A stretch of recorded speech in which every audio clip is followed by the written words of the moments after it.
Mesdames, Messieurs, bonjour, bonsoir et bienvenue. Vous êtes au bon endroit pour nous accueillir chez vous. Vous êtes sur Afro Web TV.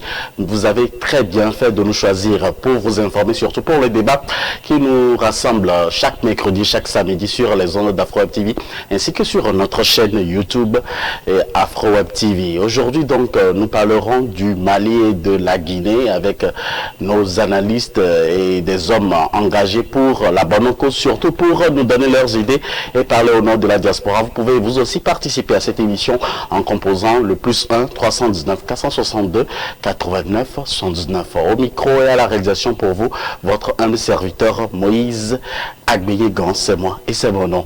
Alors pour ce débat, nous avons convié pour vous deux hommes qui nous honorent de leur présence, l'un par Duplessis et l'autre dans nos studios aujourd'hui.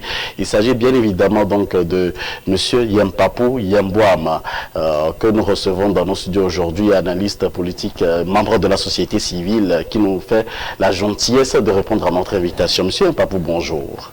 Bonjour Moïse, bonjour à tous les téléspectateurs et bonjour à Monsieur Lemon Steven. Merci infiniment d'avoir accepté notre invitation. Nous sommes très heureux de vous savoir également dans notre studio encore une fois aujourd'hui.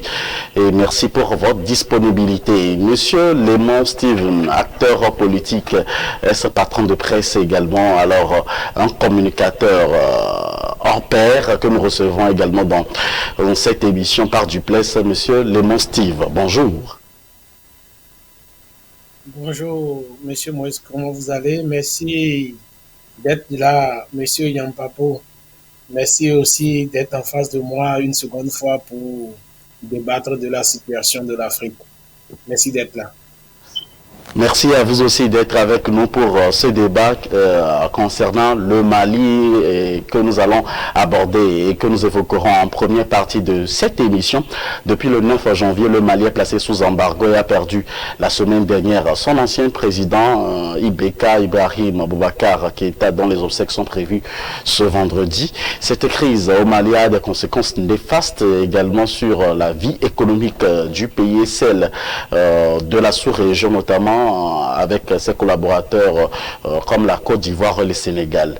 Nonobstant le soutien de la Guinée et de la Mauritanie, le Mali cherche toujours des soutiens pour une sortie de crise. Avant d'aller donc dans le vif du sujet d'aujourd'hui, ma première question pour monsieur Yampapou Yambouam. Aujourd'hui, que retenez-vous de Ibeka, l'ancien président du Mali? Alors, bonjour Moïse et merci pour l'invitation à ce nouveau plateau. Et d'abord, je présente mes sincères condoléances à la famille de Ibeka et à l'ensemble de la nation malienne. Je préfère retenir de Ibeka l'homme qui a préféré la sagesse face à la CEDEAO, qui était venue pour l'amener à se réinstaller au pouvoir. Ibeka ayant compris effectivement les erreurs qui avaient été commises, ayant compris qu'en réalité, il a été incapable de trouver les solutions pour le Mali, lesquelles solutions il avait promises au peuple. Donc il a décidé de procéder par sa démission.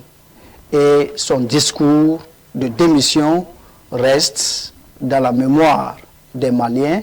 Et je pense que la nation malienne doit lui rendre un vibrant hommage pour cet homme-là qui, avec humilité, a accepté effectivement de partir pour permettre à des gens qui sont capables de venir apporter des solutions aux problèmes du Mali. Voilà donc ce que je peux retenir pour cet ancien président dont nous ne partagions pas effectivement les idéaux et les démarches par rapport donc à la lutte contre le terrorisme dans son pays et par rapport à son plan stratégique de développement. Merci monsieur Yampapou Yambouam. Monsieur Steve Lemon, Ibeka, que retenez-vous de lui, l'ancien président malien? Pour moi, Ibeka était un élève de la France, mais un élève qui n'a pas su appliquer la volonté entière de la France. Il est arrivé à un moment donné qui s'est mis en cause et il a mis la nation au premier plan. Et c'est ce qui est en train de sauver la République du Mali à l'heure aujourd'hui. Comme le disait Yampabo, il est arrivé à un moment dans la vie de Ibeka qu'il a compris qu'il n'était pas à la hauteur de l'attente des Maliens. Et ce coup d'État était salutaire parce qu'il ne pouvait pas démissionner de lui-même. Mais le coup d'État étant enfin arrivé, il a pris bonne note, il a accepté et il s'est ressaisi pour laisser ceux qui peuvent vraiment faire face à cette France de l'affronter. C'est le seul acte que Ibeka a posé et que j'ai beaucoup aimé. Et c'est le moment que les fils et les filles du Mali puissent lui rendre un hommage vraiment mérité. Parce que si les choses ont démarré petitement aujourd'hui au Mali pour changer les donnes, pour lutter contre ces djihadistes, c'est parce qu'il a accepté se retirer. Il n'a pas du tout voulu faire le jeu de la CEDEAO. Il a voulu mettre sa nation au-dessus de la mêlée. Et je le remercie pour ça et paix à son âme. Paix à son âme, vous l'avez dit vous-même dans votre intervention, monsieur Léman. Alors, est-ce que la mort de Ibeka peut faciliter quelque chose dans la crise en ce moment du côté du Mali, monsieur Yampapou Yambouaba? Non, je pense que ça va plutôt renforcer la cohésion nationale au niveau du Mali. Et vous allez voir, je suis persuadé que, en tout cas, les autorités vont lui réserver une cérémonie à la taille de son rang. Donc, je pense que c'est une situation qui va permettre de tourner définitivement une page de l'histoire du Mali pour permettre aux Maliens définitivement de regarder vers un autre horizon et de voir comment remettre leur pays debout et remettre leur pays au cœur, j'allais dire, des enjeux mondiaux. Donc, c'est une conviction. Sa mort va permettre presque comme une certaine réconciliation de manière naturelle avec les Maliens qui n'avaient pas épousé sa façon de faire et qui l'avaient déposé. Donc, mais je pense que, comme je l'ai dit tantôt, les mêmes Maliens ont été reconnaissants lorsque ce monsieur, ce grand homme quand même a effectivement accepté de dire à la face donc du monde, à la CEDEAO et à la France, qu'il ne sert à rien de continuer donc de ne pas regarder en face les problèmes du Mali.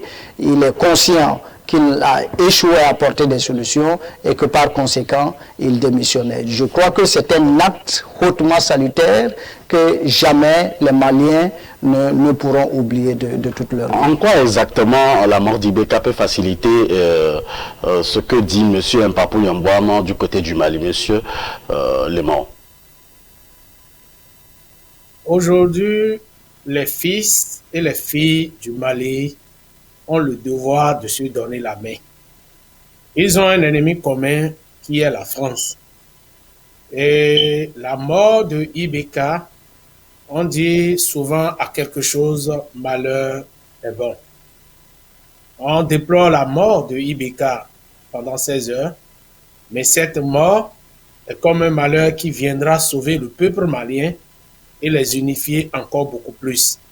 C'est le moment pour les Maliens d'accepter qu'ils ont un ennemi commun.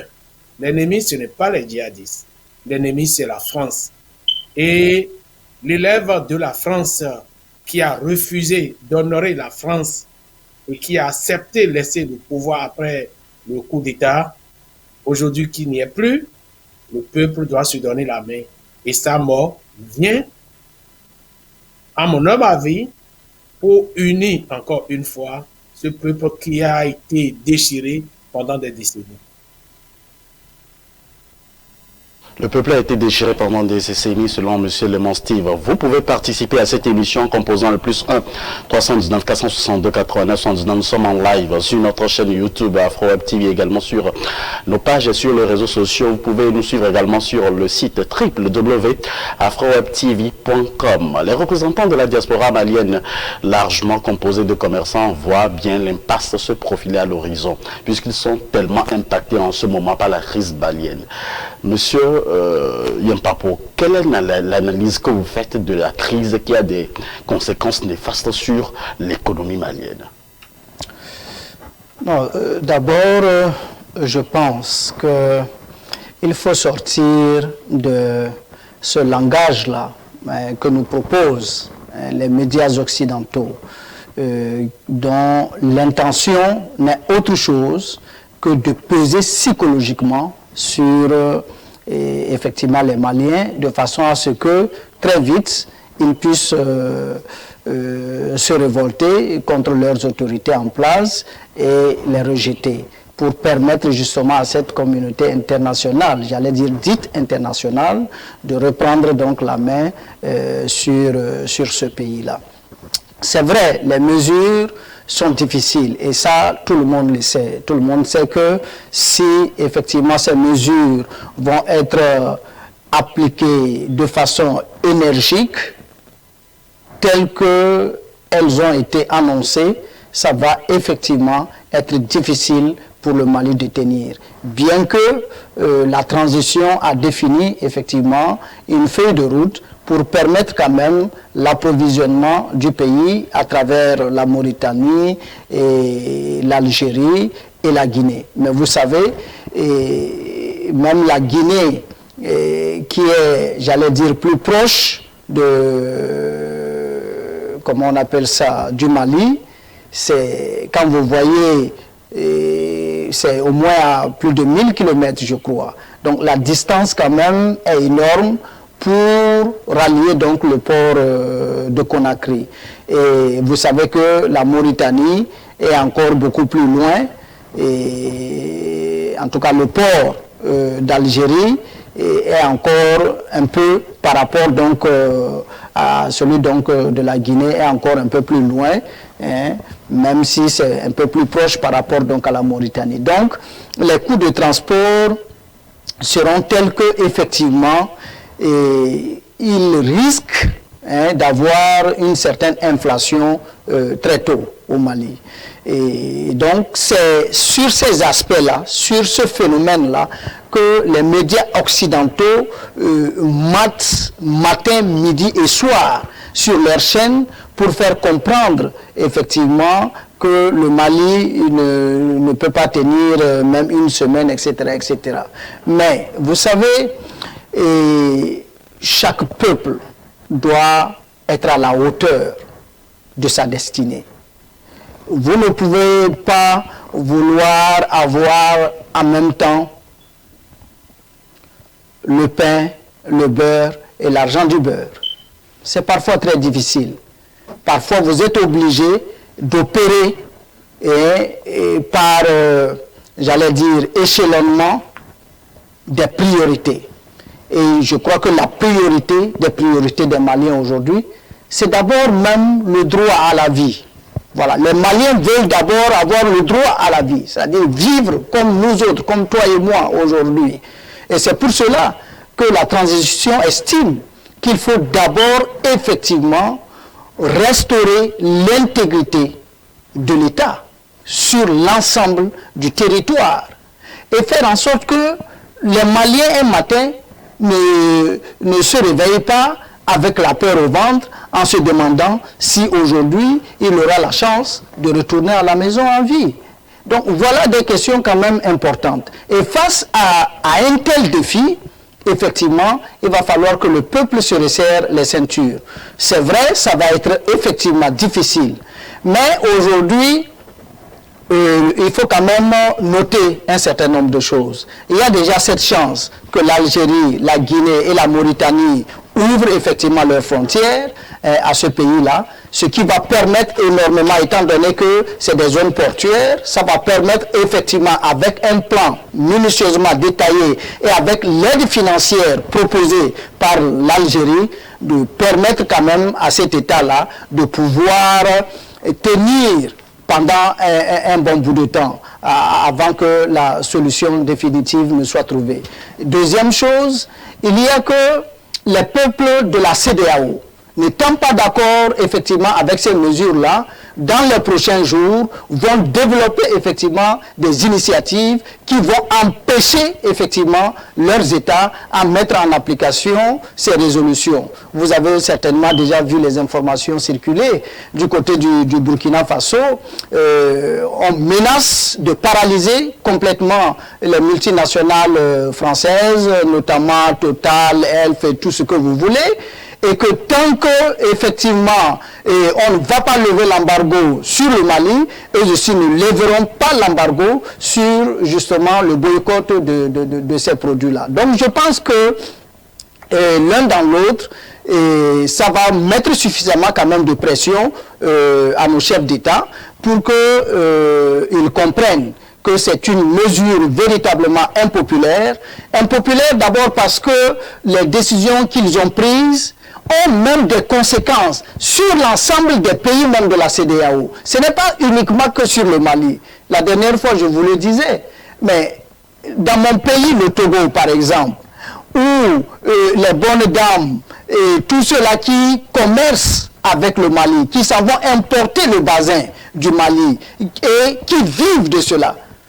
Mais ça veut dire qu'on décide alors d'assassiner tous ces hommes d'affaires qui commercent avec le Mali. Parce que là, on vient couper tout court et tout le monde sait que dans la sous-région, c'est le Mali, effectivement, qui produit les bazins. Ça ne se fait pas n'importe où.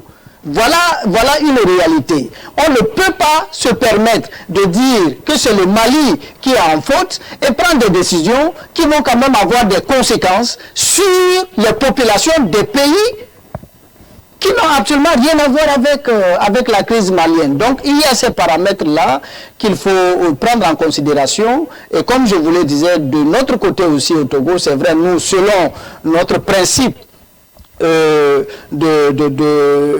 gestion, nous n'allons pas faire une manifestation publique, mais nous tiendrons le même 22 là, parce que c'est sur l'ensemble des pays de la CEDEAO et en Europe que ces manifestations vont se tenir, à l'appel de Kémy Séba qui a été attendu. Nous allons donc tenir une conférence de presse virtuelle pour quand même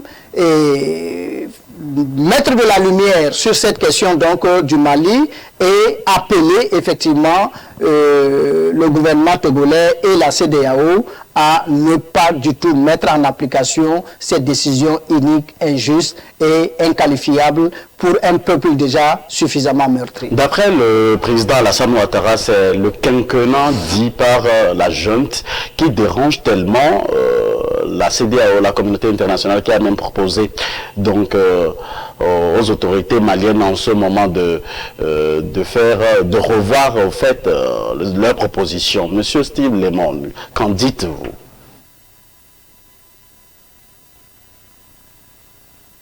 Monsieur Steve Lemon, vous êtes avec nous? Monsieur Steve Lemon.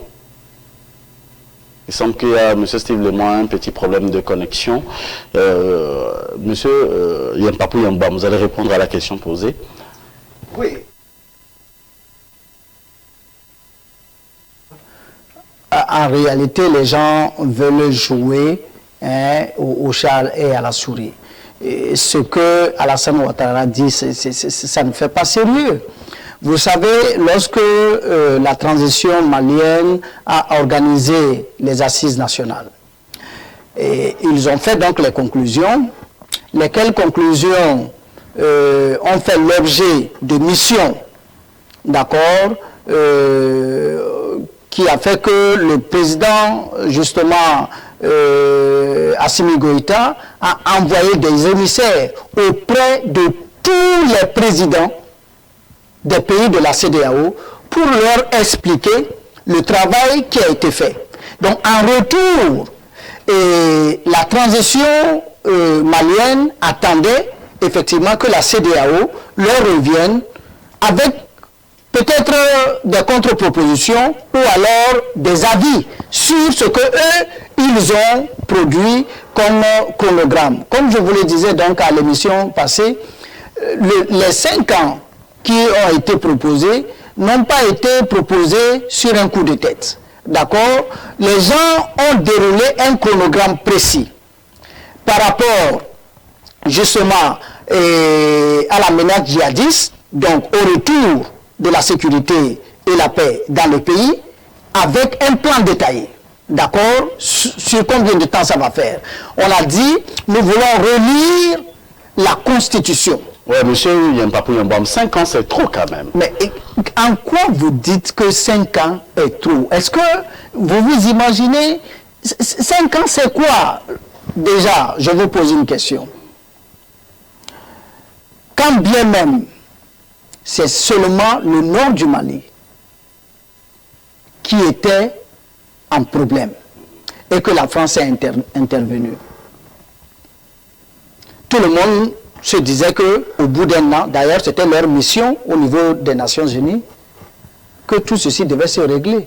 Mais aujourd'hui, nous en sommes à 10 ans dans cette crise-là. 8 ans passés. D'accord? Est-ce que vous avez l'impression, si ce n'est pas généralement qu'on revient sur ce chiffre-là, est-ce que vous avez l'impression que les Maliens ont passé effectivement 10 ans dans cette guerre-là? Vous n'avez pas du tout l'impression. Et puis ensuite, 5 ans de la part donc... Je vous dis que les gens gèrent, les gens gèrent des pays. Ce n'est pas des familles. D'accord? Et si d'ailleurs les gens décident dans nos pays que les mandats soient de 5 ans minimum, ça veut dire ce que ça veut dire. Ça, c'est des pays normaux, ça. C'est-à-dire que vous êtes là, vous n'avez pas de problème particulier. Si vous étiez à la place d'Assimi Goïta, vous auriez fait la même chose? Je dis que même si... C'est parce qu'il faut comprendre une chose. Ce n'est pas une décision d'Assimi Goïta. C'est une question inhérente à la situation particulière que vit le Mali. C'est un pays en guerre. D'accord? Et c'est par rapport donc aux problèmes qu'ils ont eus, se référant à ce qui s'est passé dans le passé. Je vous rappelle que IBK était revenu à son 2e mandat. Vous comprenez? Il a fait un premier mandat, donc ça veut dire qu'il y a eu des premières élections dans la guerre. Ça n'a pas apporté de solution. Il a été réélu dans un second mandat avec des propositions de trouver solution.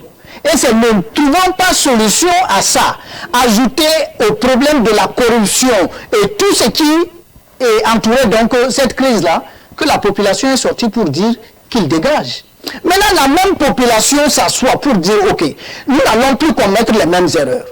Les autres fois, on nous a mis la pression pour qu'on aille rapidement aux élections. Nous sommes allés aux élections sans régler les questions de fond. Le président qui est arrivé n'a pas utilisé tout ce qu'on avait demandé pour régler les questions de fond. Mais aujourd'hui, il faut qu'on donne la possibilité à ceux-là que nous donnons mandat aujourd'hui de régler ces questions fondamentales-là afin de permettre effectivement que de manière définitive, le pays puisse se remettre debout. Si le peuple du Mali décidait même que ce soit 10 ans, c'est où le problème des gens? Parce que c'est les peuples qui sont souverains. Monsieur Yampapou, vous ne trouvez pas de problème. Est-ce que, monsieur Leman, vous trouvez que 5 ans, c'est pas trop, par exemple, pour le gouvernement d'Assimi Goïta de faire 5 ans au pouvoir? Assimi Goïta, à mon avis, est un militaire et un homme très sérieux. Mieux que ses chefs d'État. Vous savez, en Afrique, qu'est-ce qu'on fait? Quand on a le pouvoir, on organise un semblant, comment dirais-je, de vote, une élection, et puis on se maintient au pouvoir. Mais il pouvait le faire. Il pouvait organiser des semblants d'élection et se maintenir au pouvoir. Où se trouve le problème? Mais il ne l'a pas fait. Il n'a pas voulu imiter ces chefs d'État de la CEDEAO. Qui d'entre eux est élu conformément aux normes si on enlève les pays anglophones? Quel pays francophone a gagné officiellement les élections? Ni le Bénin, ni le Togo, ni le Burkina, ni la Côte d'Ivoire. Qui d'entre eux est élu régulièrement? Donc, le monsieur n'a pas voulu les imiter. Il pouvait les imiter en disant, OK, on organise rapidement les élections et je reprends le pouvoir. Mais non. Et il n'est pas seul à décider. C'est son peuple qui a décidé qu'il reste le plus longtemps possible pour aider à trouver les solutions. Parce que les civils ne maîtrisent pas. C'est un homme de guerre. C'est un homme de terrain. C'est un homme qui maîtrise la situation de son pays. Et c'est le seul à l'heure actuelle qui pourrait apporter les solutions. Le seul problème, c'est parce qu'il ne veut pas dealer avec la France. C'est tout son problème, ça. Si aujourd'hui, il accepte à décrocher le coup de téléphone de Macron et à accepter tout ce que Macron lui demande, on va lui demander, organise une élection et tu vas rester au pouvoir. Même 20 ans s'il le faut, pour qu'on trouve des solutions qu'il faut et qui s'imposent au Mali, je suis prêt à accompagner ce gouvernement. Parce que en moins de mois, 3 mois, toute l'Afrique a vu ce qu'ils sont en train de faire aujourd'hui. C'est en train de changer. Et la France risque d'avoir d'énormes problèmes d'ici là. Parce que les autres pays africains, si vous suivez ce qui s'est passé avant-hier au Sénégal, ça n'a pas été amusant. Avec les sociétés françaises, les stations d'essence et consorts. Et ça va arriver dans tous les pays de l'Afrique de l'Ouest. Attendez-vous. Ça va venir. Les gens sont en train de s'organiser parce qu'on sait aujourd'hui, notre seul ennemi pour l'Afrique aujourd'hui, surtout l'Afrique francophone, c'est la France. Et c'est le moment de mettre la France. Nous ne pouvons plus accepter d'être colonisés une seconde fois. Et c'est vous, c'est moi, c'est toute la jeunesse qui doivent se lever comme un seul homme. De partout où nous nous trouvons aujourd'hui et que nous soyons de l'Afrique de l'Ouest, nous devons nous mobiliser tant au niveau de la diaspora, tant au niveau de nos pays pour lutter contre la France, pour lutter ouvertement contre la France, afin que la France nous colle la paix en Afrique. Tout ce qui se passe aujourd'hui en Afrique, c'est la France, c'est la faute de la France. Et je l'ai toujours dit. Aujourd'hui, les gens ont compris. Et toutes les nations en Afrique aujourd'hui ont compris que notre problème en Afrique, c'est la France. Parce que sans nous, la France n'existera pas. Alors là, si la France laissait le Mali se décider et que ce pays utilise son indépendance comme cela lui semble, non, j'espère que les choses vont changer. Et 5 ans, c'est rien. 5 ans, c'est rien. 5 ans, c'est devant nous. Ça va finir dans quelques jours, les 5 ans. Et pourquoi on ne veut pas le laisser dérouler son plan pour la paix, la stabilité du pays? Il est temps que les chefs d'État africains essaient de comprendre que le Mali est une vieille nation. Et le Mali a toujours sorti la meilleure carte. Et cette fois-ci, le Mali est en train de montrer la voie à tous les chefs d'État africains pour qu'ils se réveillent pour le développement de notre chère Afrique.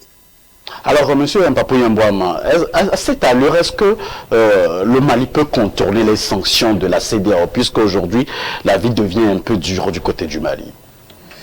Non, il n'y a pas de moyen possible de contourner les sanctions. Le seul moyen, c'est de trouver une solution avec la CEDEAO. C'est la seule voie. En dehors de cette voie, c'est que le Mali doit quitter la CEDEAO. Si aujourd'hui, le Mali décide de quitter la CEDEAO, toutes les décisions de la CEDEAO deviennent caduques. C'est-à-dire le gel de ses avoirs et tout ce qui s'ensuit là, il ne peut plus avoir la possibilité, effectivement, de garder les biens du Mali, puisque le Mali ne fait plus partie de leur truc. Le véritable problème, c'est que dans les procédures, ça prend suffisamment de temps. Ça prend suffisamment de temps à se concrétiser. Mais, comme je le disais tantôt, il ne faut pas sous-estimer ce que, justement, la masse africaine est en train de faire actuellement dans tous les pays. Parce que partout, que ce soit au Burkina, que ce soit en Côte d'Ivoire, que ce soit au Togo, partout, et au Cameroun, et ainsi de suite, bien que ces pays-là ne sont pas concernés, mais partout, vous allez voir que les populations, effectivement, manifestent leur ras-le-bol contre, effectivement, ces décisions-là. Et je pense que nos chefs d'État ne sont pas aussi sourds que ça et qu'ils ont compris. D'abord, il faut voir la façon dont les décisions ont été prises. OK? Le 9, l'UEMOA se réunit et prend les décisions le matin et l'après-midi, il se retrouve donc avec la CEDEAO qui immédiatement entérine sans même passer par la Commission de paix et de sécurité des Nations Unies, ce qui, je veux dire, de l'Union africaine, ce qui devait être la procédure normale, avant que, à travers maintenant la Commission de paix et de sécurité, on puisse transmettre le dossier aux Nations Unies pour trancher. Non, on est allé, voilà, on a escamoté les étapes, parce que quoi? Il faut préciser quelque chose, parce qu'aujourd'hui, quand on dit que c'est la France qui est derrière, les gens disent non, non, non, comment est-ce que ça peut être la France? Parce que la France ne peut pas manipuler même le Nigeria et tout et tout. Il faut savoir que le Nigeria n'était pas là. Son président s'était fait représenter. Il n'était pas là. Et donc, ils ont dit, ah, voilà, c'est la situation à saisir ou jamais.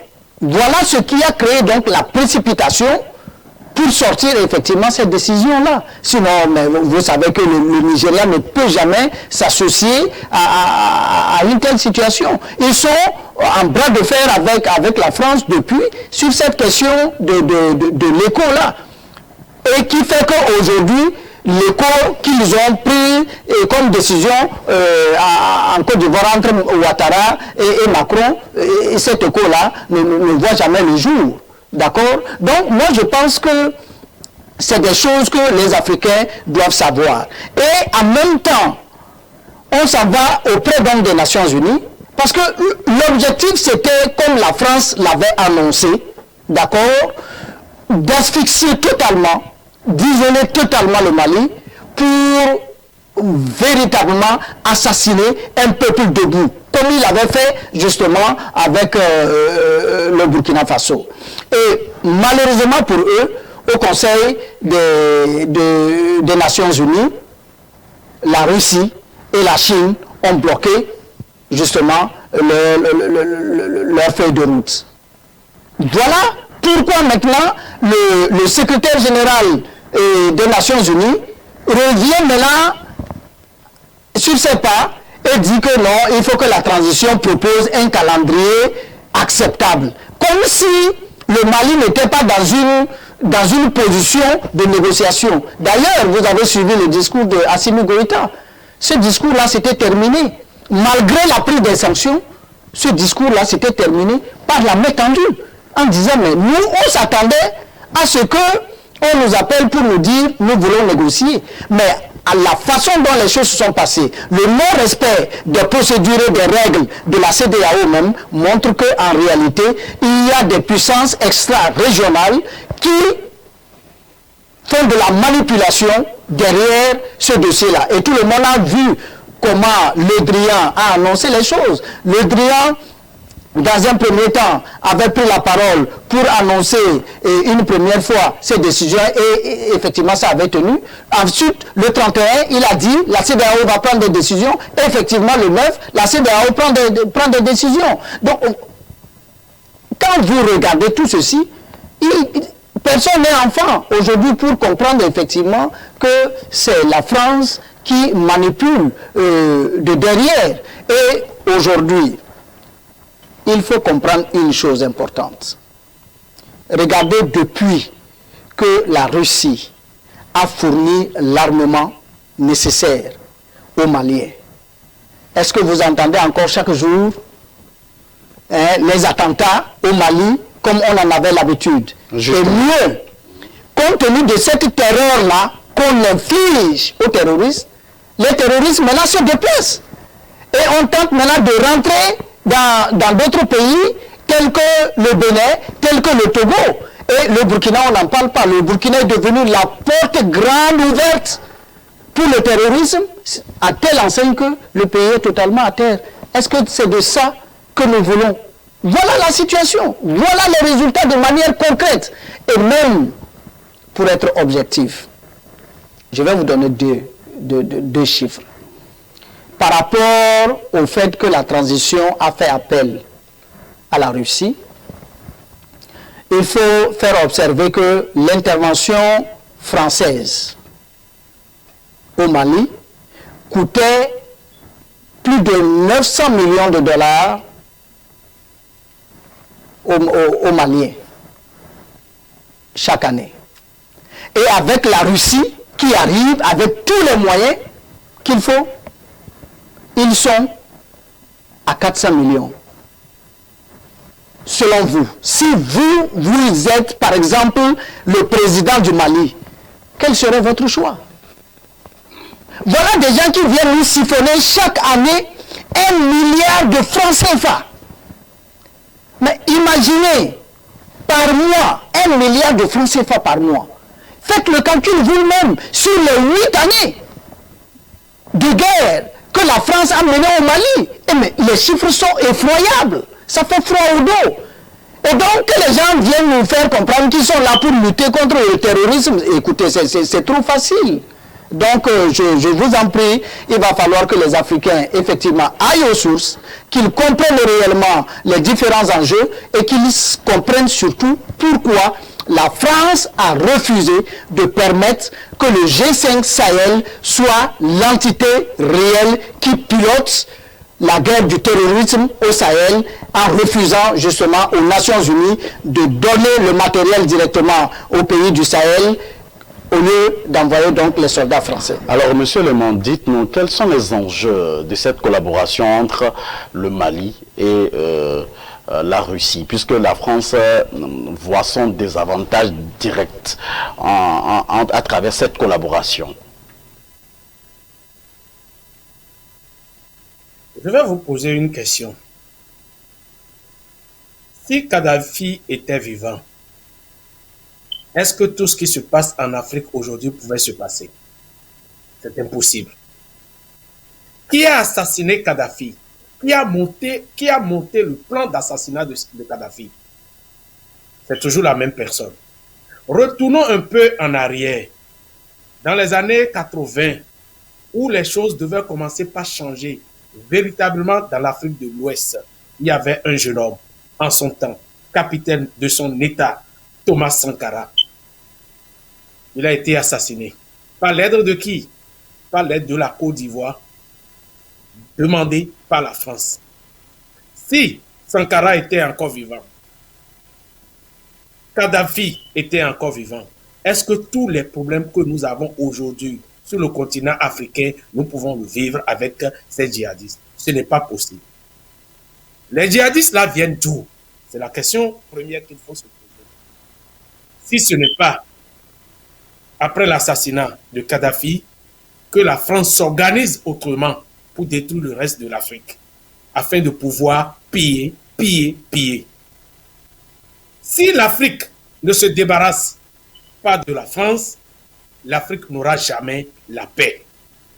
Mais avant que l'Afrique ait cette paix, il faut que des espèces du rang de Ouattara soient enlevées entièrement de l'Afrique. Parce que, moi, je le dis à haute et intelligible voix, on ne vit qu'une seule fois. Et je n'ai pas peur de Ouattara. Et je n'ai pas peur de dire la vérité. Ouattara est le seul problème que nous avons aujourd'hui en Afrique. Ouattara est le numéro 1 qui est venu remplacer Houphouët-Boigny. Parce que les problèmes de l'Afrique dans le bon vieux temps, c'est Houphouët-Boigny et le papa Bongo. C'est les deux cas que nous avons en Afrique. Dieu les a rappelés. Aujourd'hui, le grand problème de l'Afrique, c'est son fils appelé Ouattara, qui est un Burkinabé et qui est devenu président en Côte d'Ivoire. Et il croit que parce qu'il est du Burkina, est devenu président en Côte d'Ivoire, il est donc le président de toute l'Afrique et il doit décider au nom de l'Afrique. Nous devons chercher d'abord où se trouve notre problème avant la solution.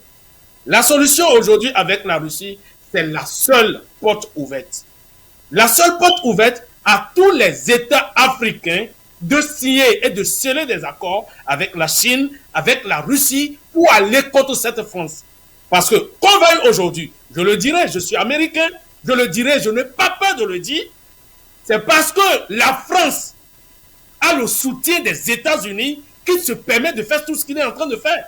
Et je le jure, d'ici là, nous les jeunes Américains, nous allons donner la voix pour que le président Joe Biden nous entende et que les États-Unis doivent rompre l'accord qu'ils ont avec cette France-là, cette maudite France-là. Les États-Unis doivent rompre l'accord. Et aujourd'hui, la Chine est en train de devenir la puissance mondiale, il est de bon ton que tous les États africains qui sont menacés dans ce système sont obligés d'aller signer des accords avec la Russie, avec la Chine, pour se protéger. Parce que là où se trouvent la Russie et la Chine, les États-Unis ne peuvent pas oser aujourd'hui aller contre. Parce que l'armement de Russes et de la Chine est aujourd'hui en forme pour pouvoir affronter les États-Unis partout. Les États-Unis sont obligés de savoir avec qui dealer. L'Europe aujourd'hui ne représente plus rien sur la carte mondiale. Les choses ont changé. Quand vous prenez un pays comme l'Italie, quand vous prenez un pays comme l'Espagne, quand vous prenez un pays comme la Bruxelles, ceux-là ne sont pas dans le schéma de la France. Du tout pas. Et quand vous entendez les diplomates italiens ou espagnols parler, ils vont vous dire que la France est la 15e économie du monde. Mais aujourd'hui, il est placé en 3e position. Il est placé en 3e position grâce à qui? Grâce à nous les Africains. Il pille les ressources du Mali, il pille les ressources du Cameroun, il pille les ressources des deux Congo, il pille les ressources du Gabon, de toute la zone francophone, il pille les ressources pour se maintenir debout. Donc, monsieur le meilleur choix en ce moment pour le Mali, c'est de choisir de collaborer avec la Russie, selon vous?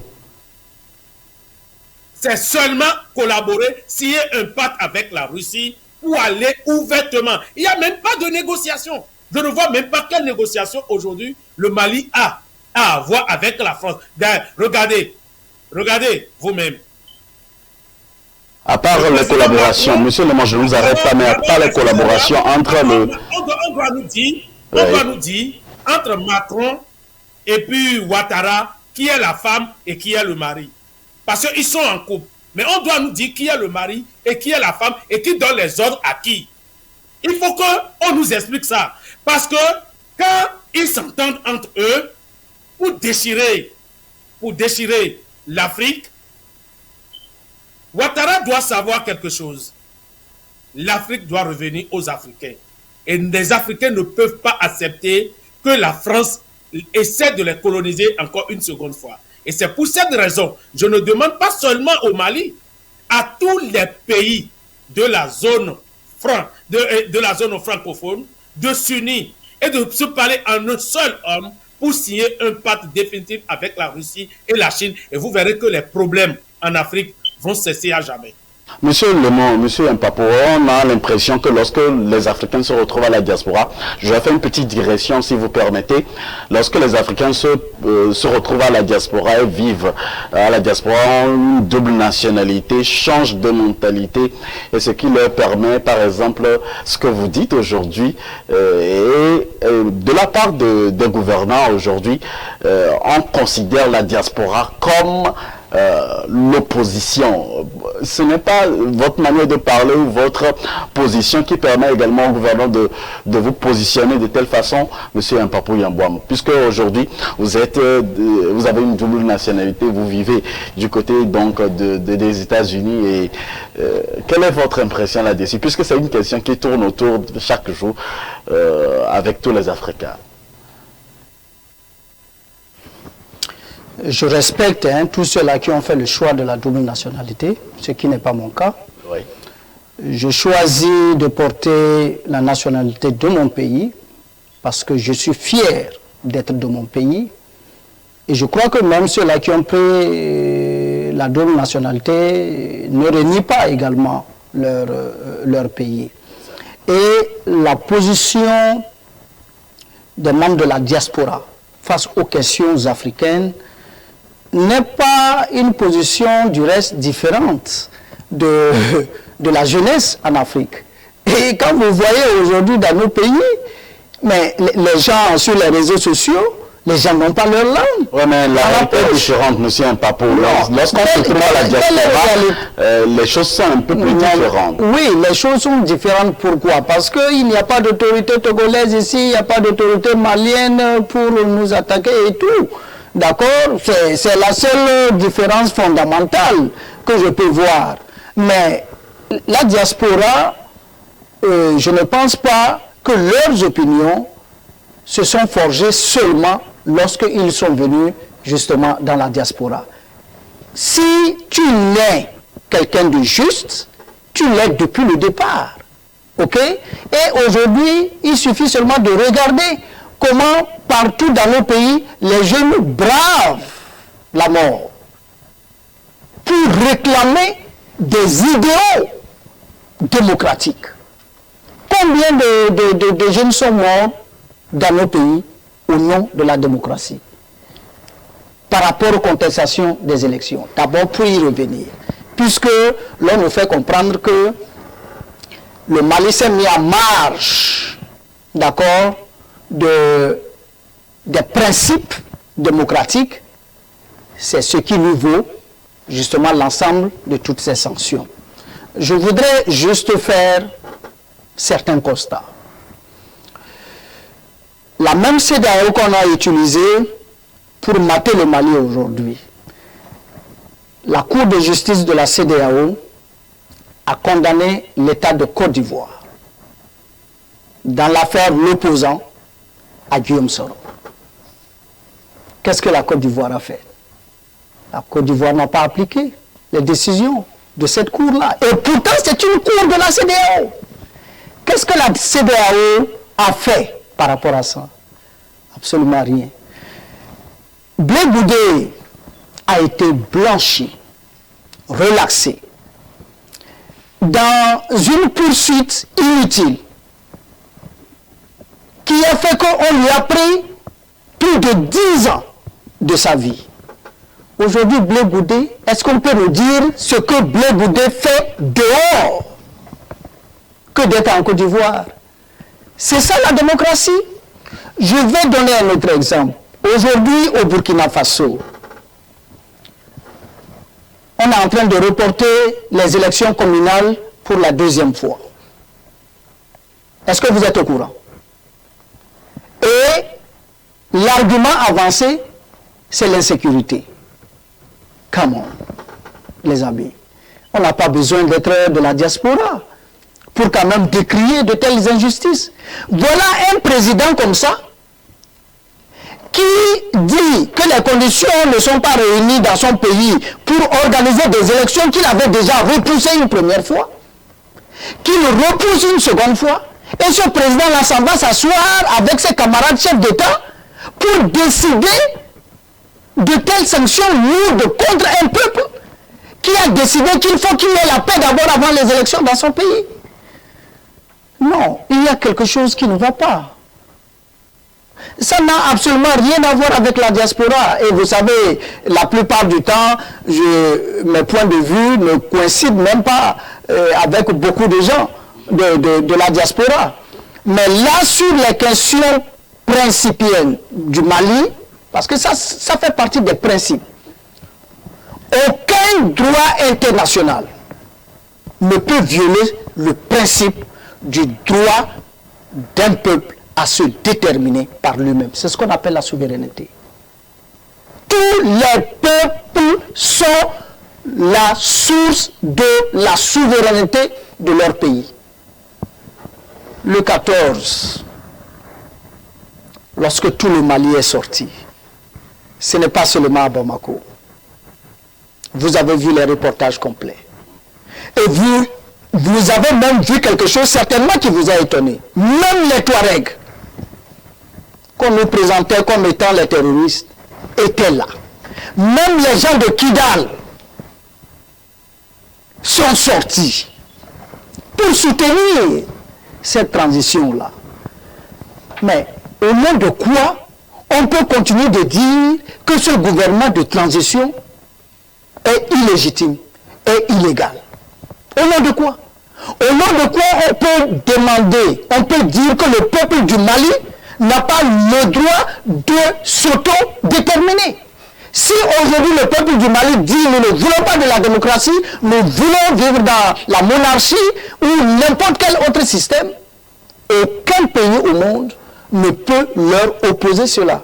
Ceux qui parlent de démocratie, qu'est-ce qu'ils disent à Israël, qui chaque jour occupe la Palestine, qui chaque jour vient avec des bulldozers, qui détruisent les maisons des Palestiniens pour installer des Israéliens. C'est de la démocratie.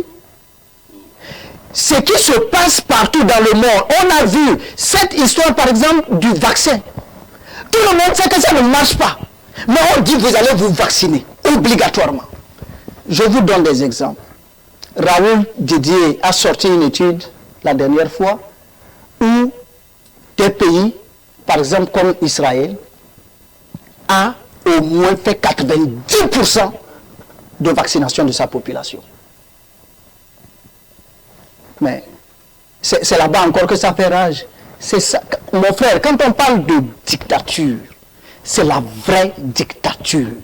Et ce qui se passe au Mali, on en veut aux Maliens parce que tout simplement un homme de terrain, ayant vu, ayant constaté ce qui se passait dans le double jeu de la France, parce que vous êtes sans savoir que des commandes de matériel militaire ont été détournées.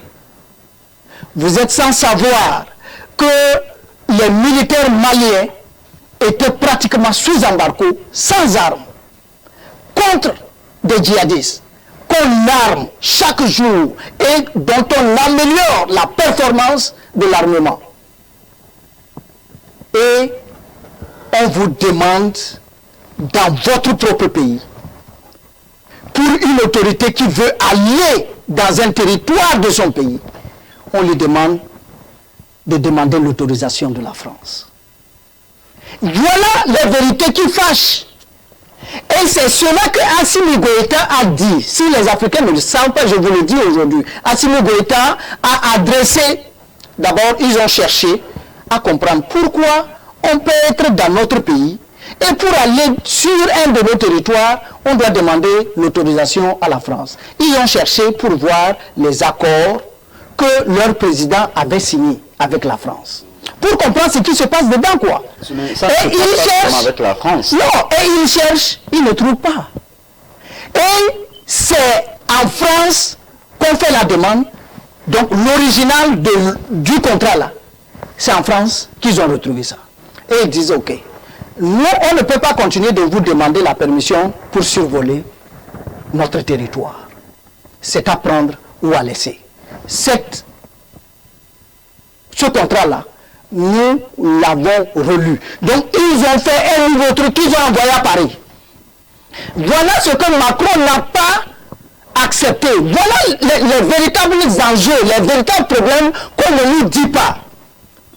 Et c'est ça qui fait mal à la France. Et la France dit non, parce qu'il fallait trouver le moyen, justement, de pouvoir faire en sorte que le Mali demeure un territoire occupé.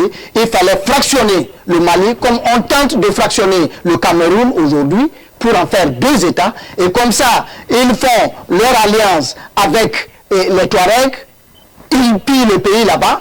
Ils font encore alliance avec les autorités de Bamako, ils pillent aussi de ce côté-là. Voilà les véritables enjeux de la crise malienne qu'il faut comprendre. Et c'est par rapport à ça que Choguel Maïga a dit avec son gouvernement que le problème est suffisamment profond, que des élections ne pourront pas régler. Il faut nécessairement que pendant que le peuple a encore la main sur le pouvoir, que ce peuple-là puisse décider de tout. D'où la convocation des assises nationales qui s'est passée dans chaque ville, même jusqu'à dans les zones terroristes, dans les zones occupées par le terrorisme, j'allais dire. Tout le monde a dit ce qu'il pensait. Et c'est ça qu'on a soumis au chef d'État de la CEDEAO qui n'ont envoyé aucune mission d'évaluation. Et ça, tous les experts l'ont relevé. Non. Quand on vous soumet un tel problème, vous devez envoyer une mission d'évaluation.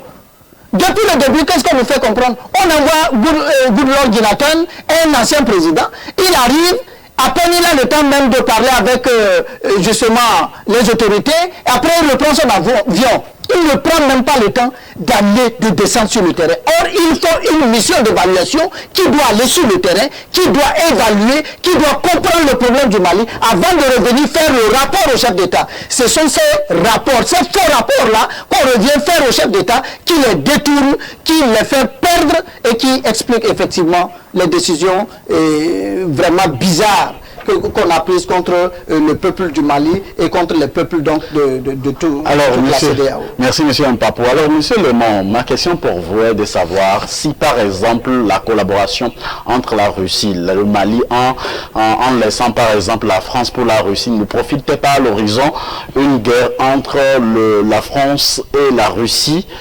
Et qu'adviendrait-il, par exemple, si les deux veulent se partager donc ce territoire malien, monsieur Lemon? Ce que vous devez savoir aujourd'hui, il faut reprendre la carte d'Afrique et dans chaque pays, il faut chercher à savoir où se trouvent les réserves du pays. Vous allez voir, quand on prend par exemple le Mali, ses réserves se trouvent à Kigali, là où ils ne veulent pas que les gens aillent. Quand vous prenez le Cameroun, quand vous prenez le Congo, c'est au nord. Et qui sont ceux qui occupent les zones où il y a la richesse de chaque pays francophone? C'est dans ces zones-là que les djihadistes interviennent. Vous êtes d'accord avec moi?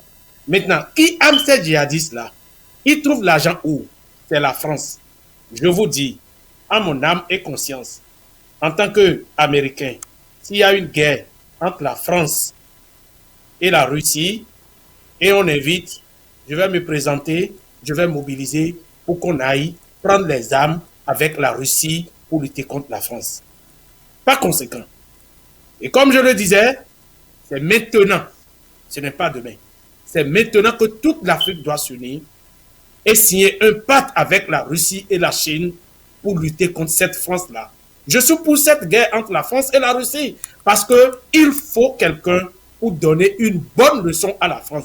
Ce n'est pas seulement quand Poutine avait serré la main de Sarkozy et Sarkozy avait senti un peu mal et lui dit « Fais attention ». Sarkozy était sorti avec des larmes aux yeux, ne pouvait même pas faire sa conférence de presse. Ça ne veut rien dire.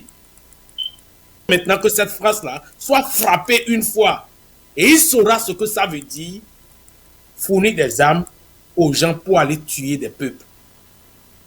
Trop, c'est trop, et l'Afrique doit se réveiller. L'Afrique doit se réveiller, et l'Afrique doit se donner la main. Si toute l'Afrique était unie, nous serons peut-être la première puissance du monde, parce que nous avons des réserves que les autres pays n'en ont pas. Mais c'est parce que nous n'avons pas encore trouvé la technique de nous entendre, de nous auto-suffire et de nous auto-organiser pour le développement de l'Afrique. Et c'est ça qui joue contre nous aujourd'hui. Et le maître de tous les maux dont nous vivons en Afrique, si les gens ne le savent pas, il faut qu'ils sachent que c'est la France. Sinon, comment un pays, vous le coupez en deux et vous dites que vous allez donner l'indépendance à une partie d'un pays. Donc, ils veulent créer un pays dans un pays. Et pour un chef d'État, pour quelqu'un, pour se déplacer, pour aller sur un territoire de leur juridiction, il faut qu'il demande la permission. Non seulement pas la permission, il faut qu'il paye encore de rançon avant d'aller chez eux. Vous comprenez ça comment? Et dans ce temps, vous réclamez des milliards par mois pour la sécurité. Cette sécurité que vous n'avez rien fait. Et chaque jour, on ne fait qu'apprendre qu'on a tué, on a tué, on a tué, on a tué. On a tué des militaires pleins au Mali. Où était la France? Où était la France? Où était la CEDEAO quand ça se passait? Mais il faut qu'on fasse le point aujourd'hui. Depuis que la Russie est là, combien de fois vous avez encore appris que les djihadistes ont tué des militaires, ils ont attaqué tel camp, il y a eu 125 morts, il y a eu 145 morts. Depuis quand vous l'avez encore appris? Je regrette que la dernière fois que le Mali n'est pas arrivé à abattre l'avion des Français. Ça m'a fait trop mal. Alors, monsieur Lemon, quelles sont les dispositions à prendre Quelles sont les dispositions que le Mali doit prendre pour une sortie de crise efficace? La seule disposition que le Mali doit prendre, c'est créer sa propre monnaie. Il n'y a pas plus que ça. Il s'en fout des sanctions, il crée sa propre monnaie, il quitte la CEDEAO, il quitte le franc, le franc CFA, et il crée sa propre monnaie. Et puis c'est fini. Alors, monsieur, en une minute, monsieur Mpapou Yambouama, quelle est la solution que vous proposez à Assimi Goïta et à son gouvernement? Pour comprendre la solution, il faut d'abord comprendre les enjeux. Et nous avons essayé de les expliquer. L'objectif de la France, c'est de partitionner le Mali. Ça, c'est le premier objectif. Le deuxième grand objectif, depuis Afrique Média l'a révélé, c'est de désintégrer justement la marche de l'Afrique vers l'unité. Voilà pourquoi elle tente de détruire la dynamique de la CEDEAO. Lorsque les Africains auront compris les deux enjeux,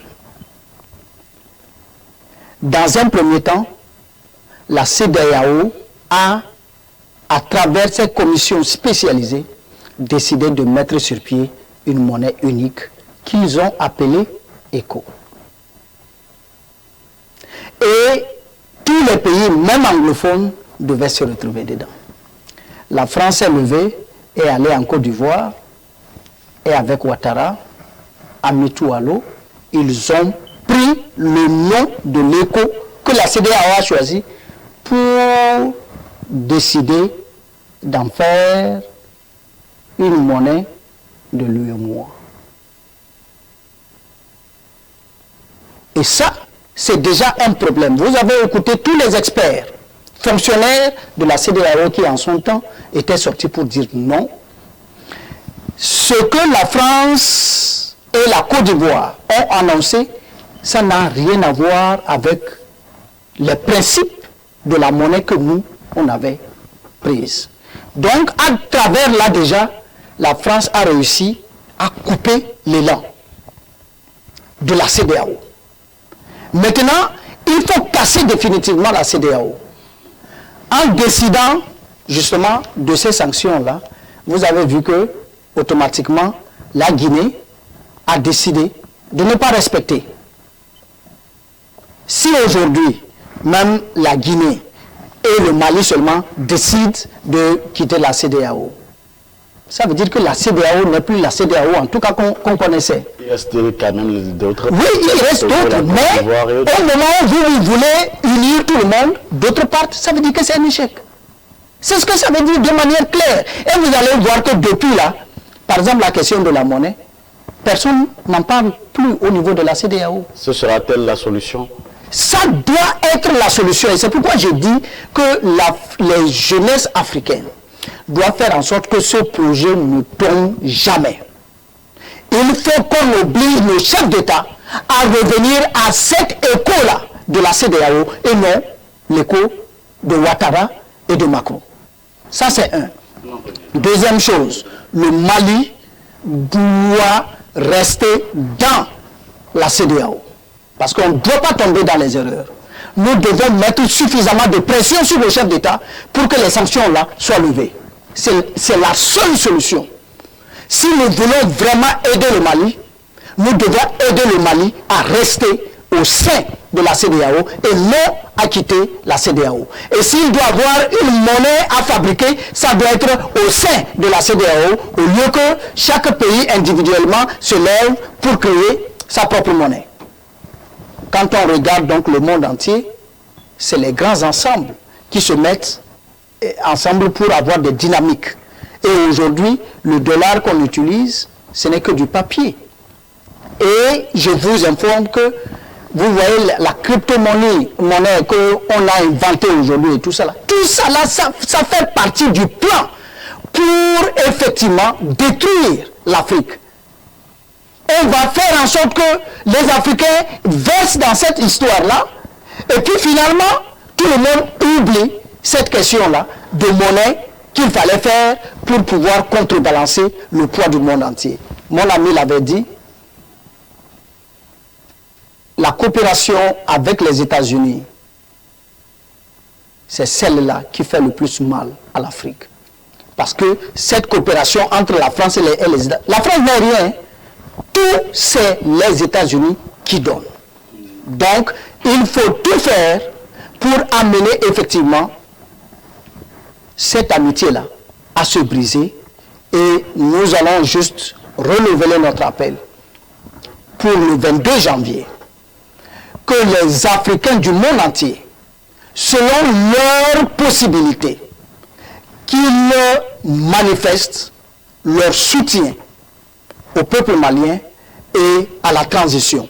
Et faire comprendre à nos pays que quand des militaires ont le soutien d'un peuple, on ne peut pas les traiter d'illégal, encore moins d'illégitime. Merci M. Mpapou pour votre intervention. Ce sera votre mot de fin pour cette première partie de votre émission Avis de la diaspora. Nous étions avec M. Mpapou Yambouama, analyste politique, et également M. Steve Lemon qui nous honore de sa présence en ligne par duplex que nous recevons sur Afro Web TV. On va faire une pause d'une minute et revenir juste après pour une occasion pour nos panélistes de se ressourcer. On revient juste derrière. Pour assurer votre divertissement et vous informer en temps réel, suivez toutes vos émissions et programmes préférés sur Afro Web TV.